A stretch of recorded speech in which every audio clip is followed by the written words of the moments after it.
Hey, what's up, you guys? So obviously we're done with UFC 296. You know, that was the last chapter of 2023, and now we are moving to brand new, better things in, you know, the year of 2024. Such an exciting year because in April we will be getting UFC 300. It's been described as, you know, the greatest card of all time, the Super Bowl of fighting, and man, we have not heard anything. We haven't even got an official, you know, fight for the card, and it's, you know, only a couple months away, 4 months. You know, you would assume they would give the athletes, you know, enough time to prepare. I feel like we will be getting, you know, definitive answers by January, you know, probably early February at most.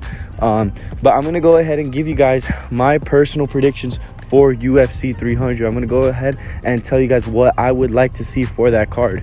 So assuming nothing's going to change for this card, we're most likely going to get 4 fights on the early prelims, 4 fights on the prelims, and then 5 fights on the main card. We typically get to see like an average of, you know, anywhere from 13 to 15, you know, fights for a UFC card. And, you know, with a card of this magnitude, you know, UFC 300, I would assume they would go around, you know, 4 fights, and then 5, like around that range. That puts us as 13 fights total. So we're going to break down from 13 to 1 the fights we need to see for UFC 300. Please, you guys, like the video, comment down below your thoughts, and subscribe for more. Now, the card I'm going to be presenting in front of you guys today relatively has to do with guys that want to be on that UFC 300 card. Also, fighters that haven't been scheduled, as well as, you know, big fights with big stars. And that brings us right into number 13, Dillon Danis versus Michael Chiesa.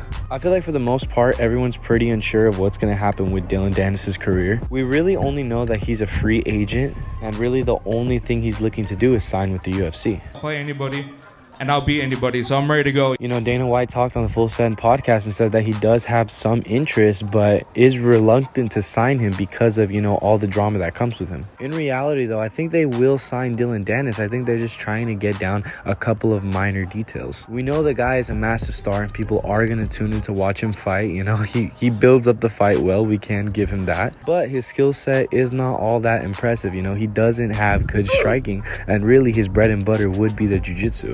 If you would want to build him in the UFC, I think a perfect first fight would be against Michael Chiesa. Michael Chiesa is number 14 in the welterweight division, and although he's dropped his last 3 fights, those have all come to, you know, ranked welterweights. And Chiesa could definitely bring some interesting problems to the table for Dillon Danis, but I think for a first test, I think this would be pretty fair for Dillon Danis, especially seeing that, you know, his name has always been tied to the top welterweights in the world. So yeah, if you want to bring Dillon Danis in, have him open up UFC 300 and, you know, give him a very favorable matchup in Michael Chiesa.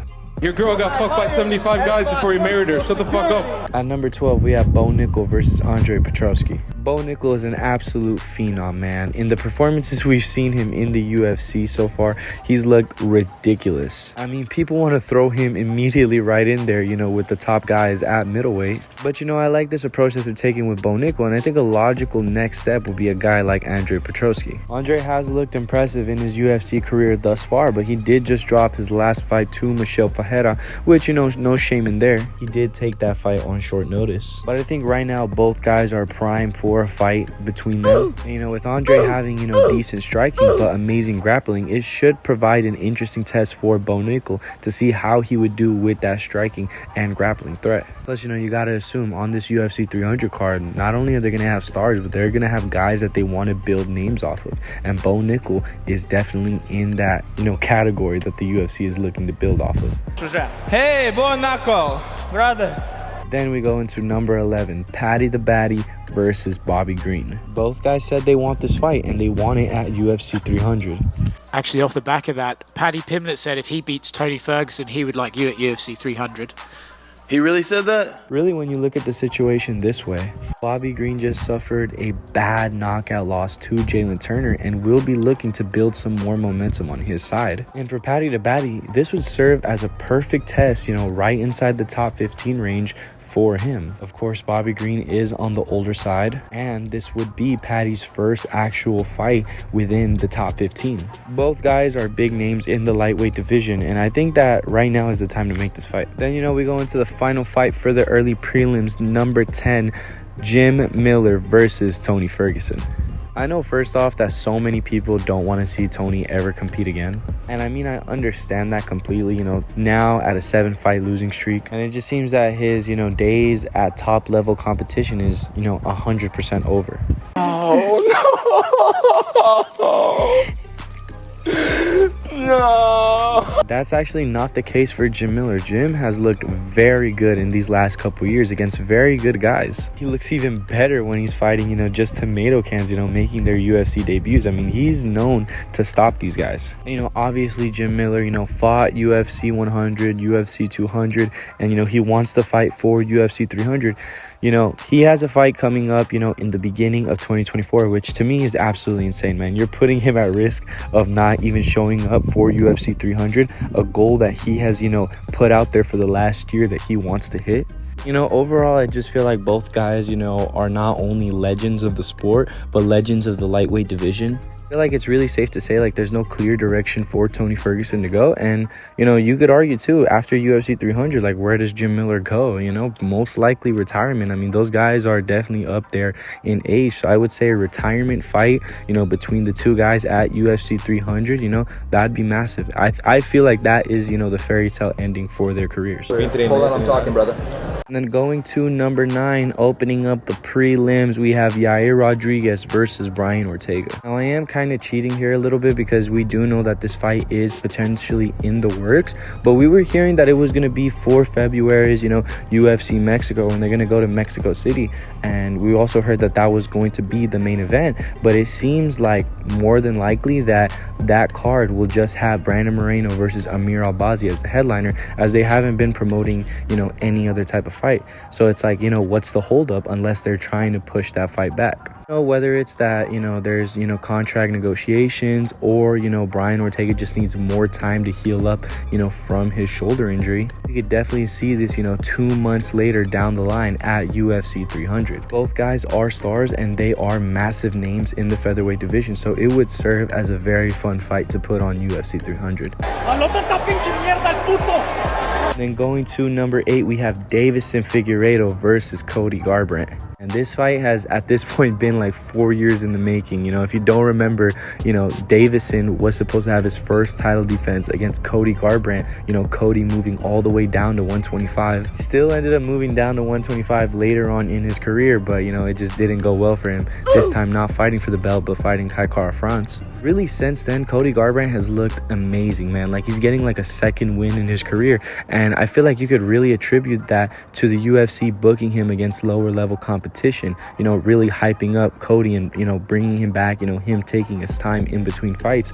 You know, he's coming off a 2-fight winning streak, you know, over, you know, Brian Kelleher and Trevin Jones. Especially in that Brian Kelleher fight, man, he looked fast, he looked quick, and he looked sharp and powerful. And man, he really put it on Brian Kelleher. Of course, now we know that Davison Figueiredo is, you know, in the mix at Bantamweight. I mean, he just had his fight against Rob Font, and he is 100% a mainstay at 135. He will be a problem for most guys. With Cody calling him out just a couple days ago, I think this is the right fight to make for both guys. Really think about it, it's going to be a very fan-friendly fight between two heavy hitters at 135, two former champions, and I feel like you could really argue that both guys really need a win here, you know, to solidify, you know, their position in the pecking order at 135. Look, I never had to chase pussy in my life. On December 30th, I ain't doing it. I don't have to. We go into number 7, Khamzat Chimaev versus Paulo Costa. And we know Khamzat wants to come back and fight on UFC 100. That is for sure, for sure. We also have heard rumors that Paulo Costa is looking for a fight with Robert Whittaker, you know, in January, February. I really think logically this fight makes a lot of sense. You know, Paulo Costa is actually ahead of Khamzat Chimaev in the rankings. And, you know, Khamzat is going to need probably 2 more wins before challenging for the world title. I feel like if you put him on a grand stage such as, you know, UFC 300, one win over Paulo Costa will catapult him to a world title shot and a massive fight later on in 2024. Please rebook this one, Dana. Everybody, I come here for everybody. Kill everybody. I We go into number 6, the headliner for the prelims. We have Colby Covington versus Stephen Wonderboy Thompson. And right off the bat, I think both guys are in completely different positions in their career. Colby Covington, the guy that was known for his extreme cardio and pace,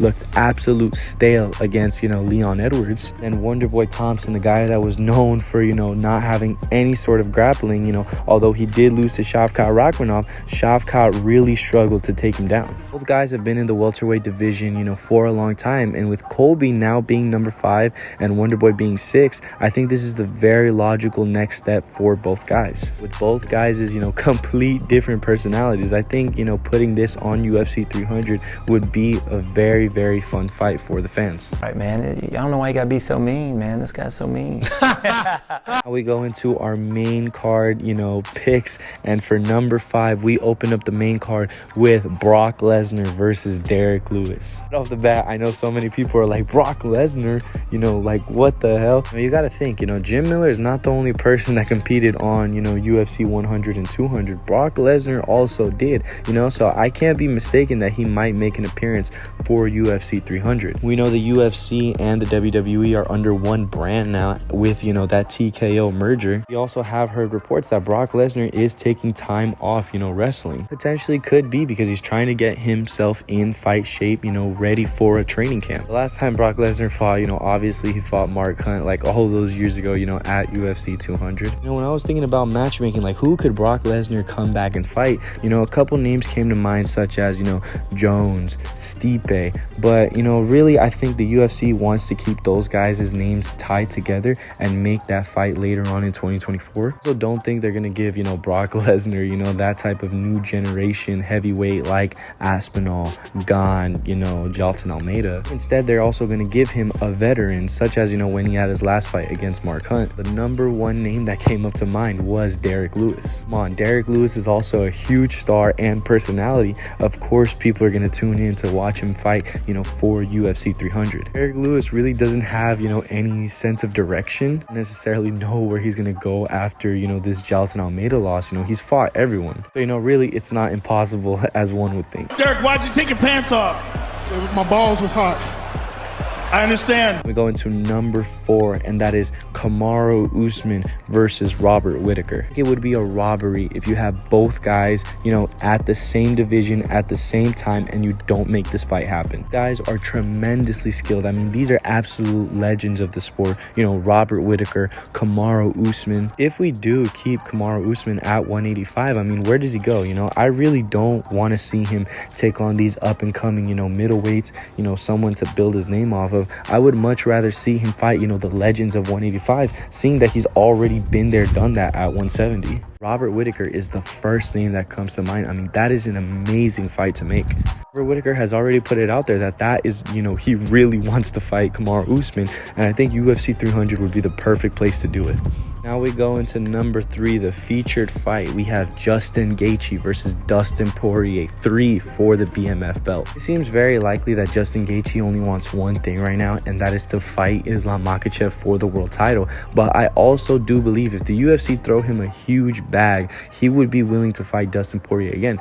And for Dustin, I mean, my God, like where does he go from here? The guy has fought literally everyone, has made it clear that UFC 300, he wants to fight on that card. I think why not make it, happen for the BMF belt? I mean, both guys, are one apiece. Do think, you could also put Max Holloway there against Justin Gaethje, but I mean, we haven't heard anything from Max. To be completely honest with you, if I have a choice, between what fight I'd like to see, I would much rather see, another certified banger between Justin and Dustin for the BMF belt. Guys are absolute violence, and that's something that UFC 300 is gonna need, a certified fight of the year contender. We go into the co-main event of the evening. We have Israel Adesanya moving up and challenging Alex Pereira for the light heavyweight belt. You could 100% argue that Jamal Hill has to be the definitive #1 contender. We'll have other people waiting in the wings such as Rakic and Magomed Ankalaev, but you are absolutely out of your mind if you think the UFC would miss out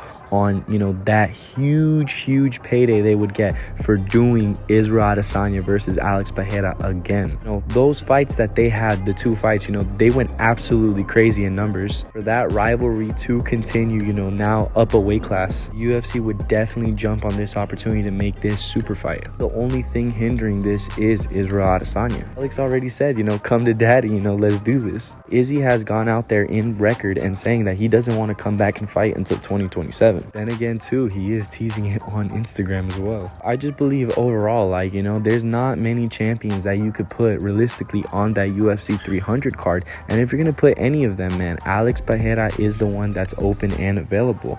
I do like the Jamal Hill fight, don't get me wrong, but a super fight between Israel Adesanya and Alex is the fight I personally want to see. And then we go into the number 1, and man, you guys are like, what's gonna go over Izzy and Alex and then Justin and Dustin? And man, in my personal opinion, I think the number 1, the headliner for UFC 300, of course, should be the most electrifying first round in history, and that is Conor McGregor versus Michael Chandler. To be 100% honest with you, this is a story of will they, won't they? You know, they're saying they're gonna do it in, you know, fall time last year, then that changed to December, now it changed to beginning of the year, then it's changing, you know, to UFC 300, and then again, you know, now it's rumored to be in the summertime. And I think Dana White would be insane to miss out on this opportunity to put Chandler and McGregor on, you know, 300, man, to headline. Even if they don't headline and they put McGregor a spot below, which I don't see happening, we have to have McGregor on that card. I really don't understand what's the holdup. I think if anything, it's probably on McGregor's side, but it's like, dude, Chandler has been ready since last year, since before they filmed The Ultimate Fighter. The guy has been sitting out, and you know, to an extent, it sucks because we didn't see him compete at all last year, and for that very reason, he's just sitting out because he wants to fight Conor McGregor. He's promised he's gonna get the Conor fight next. I think Conor has been locked in, man. From what I've seen from McGregor, he hasn't been, you know, doing all that, you know, stuff that he was known for in the past. It's just, you know, been strict, you know, focus on training, and he looks very good in the gym. I think if you're gonna make this fight happen, you know, I don't want to see it International Fight Week. I don't want to see it, you know, later on in summertime. I want to see this fight for UFC 300. But yeah, you guys, let me know what you guys think, man. What's the number 1 fight you want to see for this card? And man, go ahead in the comments below and let me know, you know, do you guys agree with, you know, my main card prelims, early prelims, you know, spots? If you guys don't, leave it in the comments, you know. Please like the video and subscribe. I'll catch you guys later. Peace.